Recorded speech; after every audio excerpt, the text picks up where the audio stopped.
काला कानून आया है ये बिल्कुल असंवैधानिक है। ये और एक black day in the democracy of the country है फॉर इंडियन मुस्लिम्स के लिए। ये मुसलमानों के ऊपर एक हमला है, डेमोक्रेसी के ऊपर हमला है, देश के संविधान की धज्जियां उड़ा गई है, ये सेक्युलरिज्म के ऊपर हमला है। तमाम चीजों को मद्देनजर रखते हुए बीजेपी ने यह दर्शा दिया है कि उनको मुसलमानों के खिलाफ कितनी नफरत है। ये मुसलमानों के वक्फ की जमीन को बचाने के लिए नहीं, वक्फ को बर्बाद करने के लिए उन्होंने कानून बनाया। इतने सारे लोगों ने ऑब्जेक्शन उठाया, हमारे पार्टी प्रेसिडेंट ने बताया किस तरह से ये असंवैधानिक है, किस तरह से वायलेशन है आर्टिकल 14 का, आर्टिकल 25 का, आर्टिकल 26 का। उसके बावजूद बीजेपी ने अपनी बहुसंख्या के हिसाब से अपना दिखा दिया, अपनी तानाशाही का ये मुजाहरा कर दिया बीजेपी ने कि देखो हमारे पास जो भी है हम करके दिखाएंगे। तो मैं समझता हूं कि देश के संविधान की धज्जियां उड़ी, ये डेमोक्रेसी के लिए सही नहीं है। ये सबसे बड़ी अकलियत, सबसे बड़ी माइनॉरिटी मुसलमान है इस देश का। आप उसके साथ इस तरह का व्यवहार कैसा कर सकते हैं? आप इस तरह का कानून बना के किस तरह से मुसलमानों की अब हजम करने की बात कर रहे हो? अब देखिए, सबका साथ, सबका विकास, सबका विश्वास की बात करने वाले मोदी जी, अब क्या हो गया, कहां चला गया सबका साथ? इस तरह से क्या विकसित भारत बनाएंगे?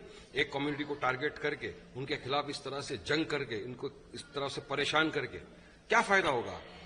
तो हम तो पुरजोर तरीके से पहले भी विरोध करते थे, आज भी हमारा विरोध जारी है। और यकीन मानिए हमारा प्रोटेस्ट पूरे देश भर में इस बिल के खिलाफ, इस काले कानून के खिलाफ संवैधानिक तौर से जारी रहेगा। कोर्ट कानून का भी दरवाजा खटखटाएंगे और जो भी हमारे प्रेसिडेंट डिसाइड करेंगे उसके ऊपर हम अमल करेंगे। कल की रात कह सकते हैं कि बहुत इम्पोर्टेंट थी। कल रात 2 बजे 3 घटनाएं घटी। एक वक्फ बिल पास हुआ, दूसरा मणिपुर में प्रेसिडेंशियल रूल लागू और तीसरा ट्रंप ने टैरिफ 26% लागू किया। कि मोदी जी के दोस्त ने भी ईद की सौगात दे दी सबको, देशवासियों को, पूरे देश को 26% लगा दिया। यहां पर हम देख रहे हैं वोटिंग चालू है, वहां पर देख रहे हैं कि ट्रंप ने प्रेस कॉन्फ्रेंस लेके 26% करा दिया। दूसरों को तो कम दिया है ना, चाइना वगैरह को, थाईलैंड, उसको किसको कम दे दिया, हमको तो ज्यादा दे दिया। भाई ऐसा क्यों कर रहे हो आप हमारे साथ? मोदी जी आपके दोस्त ऐसा कर रहे हैं, अब उनको तो रोकिए। तो ये सब दिखा रहा है। मिजोरम के ऊपर रातों रात अमित शाह ने जाके वो पास करा दिया, वो बिल निकाल के लेके आ गए। तो क्या हो रहा है देश में? देश की आम जो जनता है, मैं समझता हूं वो ऐसा कभी उन्होंने नहीं देखा। परेशान जनता है कि क्यों इस तरह की बीजेपी सरकार कर रही है। संविधान के दायरे, कायदे कानून का पालन करते हुए करो ना, प्रोसेस तो फॉलो करो किसी चीज का। बस मन मर्जी में आ रहा है वो किया जा रहा है। देश जनता देख रही है, अब उसको जवाब देना चाहिए जनता को, ऐसे लोगों को। लेकिन एक तरफ आप संविधान की बात करते हैं, दूसरी तरफ बीजेपी कहते हैं कि एआईएमआईएम ही संविधान फॉलो नहीं करता, इसलिए असदुद्दीन ओवैसी जी ने बिल फाड़ दिया। देखिए, ओवैसी साहब ने कहा कि जिस तरह से महात्मा गांधी का कॉन्शियस को बाइट हुआ, उन्होंने वहां पे खड़े रहकर पूरा बिल को फाड़ दिया, इसीलिए मेरे भी कॉन्शियस को बाइट हो रहा है।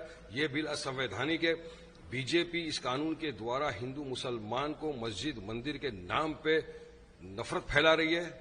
बीजेपी देश का बेड़ा गर्क कर रही है। तो मैं इस प्रोटेस्ट के अंदर बिल को फाड़ रहा हूं। क्या गलत किया उन्होंने? सही किया। मैं तो उसका पूरा समर्थन करता हूं। मैं भी होता उसकी जगह पे तो मैं तो बिल के खड्डे उड़ा देता, पूरी तरह से फाड़ फूड़ के फेंक देता हवा के अंदर में इस कानून को, क्योंकि ये मुसलमानों की जमीन को हथियाने का कानून है। ये काला कानून है, संवैधानिक कानून है। कोई भी मुसलमान इस कानून का समर्थन नहीं करेगा। एक आखिरी सवाल सर, कल लोकसभा में जैसे बिल पास हुआ वैसे ही आज राज्यसभा में डिस्कशन के बाद अगर बिल पास होता है तो क्या आप कोर्ट की स्टेप लेंगे कुछ?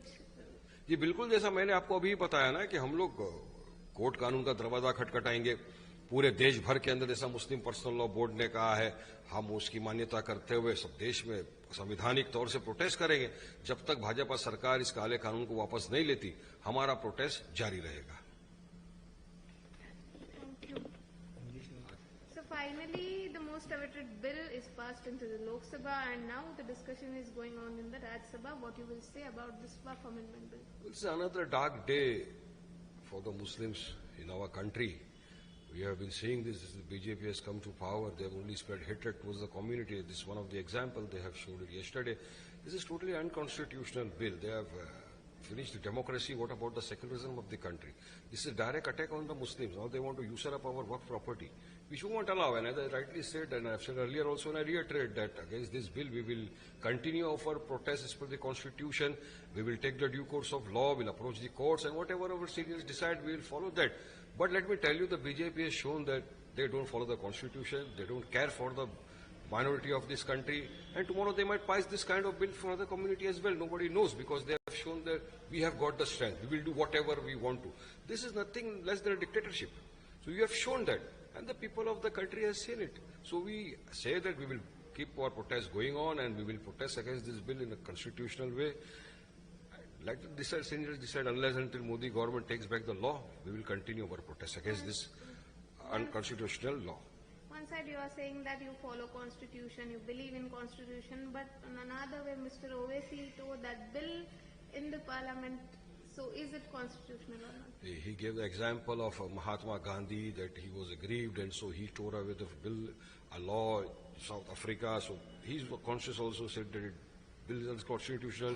The BJP is trying to divide the nation in the name of Hindu Muslims, in the name of Mandir, Masjid, and so in the protest, I am tearing apart the bill. And so he tear it apart. So what is the wrong? If I would have been in his place, I would also done the same thing, because no Muslim's conscience would allow to see to it that this kind of laws are being passed, such kind of draconian laws being passed in the country. I would have done the same thing. I would have in fact teared it and thrown it in the air.